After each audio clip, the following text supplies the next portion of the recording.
حضور نبی کریم صلی الله علیه وسلم ماشوموالی کې الله تعالی د دشمنانو نه محفوظ ساتلی وو، ځکه الله د یو مشن دپاره دی پیدا کړی وو. هغه مشن د څه وو؟ د الله د توحید تبلیغ کولو، د رسالت تبلیغ کولو.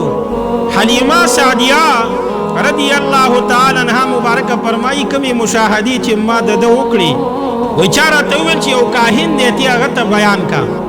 کاهن ته بیان وکړه چې یاره ما د ده دا نظارې ولیدي، دا مې ولیدلي، نو کیدای شي تا ته بهترین تعبیرات درکړي. وایي کله چې زه هغه کاهن ته لاړم، یو مشهور کاهن او د صورتحال نه مې آګاه که، نو په دغه وخت کې د خپلې سینې ته نبي علیه السلام مبارک نږدې که او آواز یې وکړو چې آل عرب راشئ، کوم مصیبت چې په تاسو باندې راتلونکی دی، د چا د وجې نه چې به بت پرستي د مخ د ځمکې نه ختمیږي، هغه ماشوم چې دی دنیا ته تشریف اوري کړې ده او د خپل دین د خپلو بوتانو حفاظت وکړي.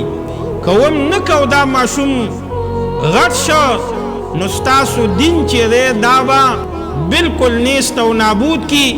نو کله چې دا آوازونه وکړه، حلیمه سعدیه رضی الله تعالی عنها مبارکه فرمایي وایي ما تې په زور باندې راخ که او ته ومې ویلي چې ته لیونی شوی دیوانه، تا کاهن ته بوتلل پکار دي چې ستا علاج وکړي. تا ته دا ماشوم ما د دې دپاره نه راوستی چې تی قتل کړي او خلک د ده په قتل باندې اماده کړي. نو حضور نبی کریم صلی الله علیه وسلم مبارک هغه شخصیت و چې الله تعالی په ماشوموالي کې د هغه حفاظت د ملایکو په ذریعه باندې یا د داسې انسانانو په ذریعه باندې چې د هغې حب یې د هغې په زړه کې اچولی و.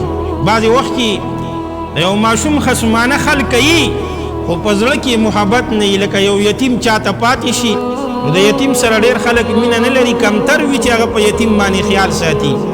نو نبی علیه السلام مبارک یتیم هم و الله تعالی د یتیموالي باوجود هغه ته دومره برکات الله ورکړي وو چې چا به ولیدو او د هغه برکات به ورته الله ښکاره کړو، نو د هغه مینه محبت به د هغې په زړونو کې راسخ شو.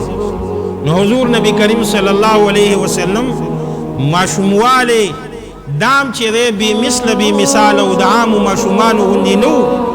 الله تعالی ورته ډېر برکات ورکړي وو چې هغه برکات عام ماشوم نه لري په ماشوموالي کې.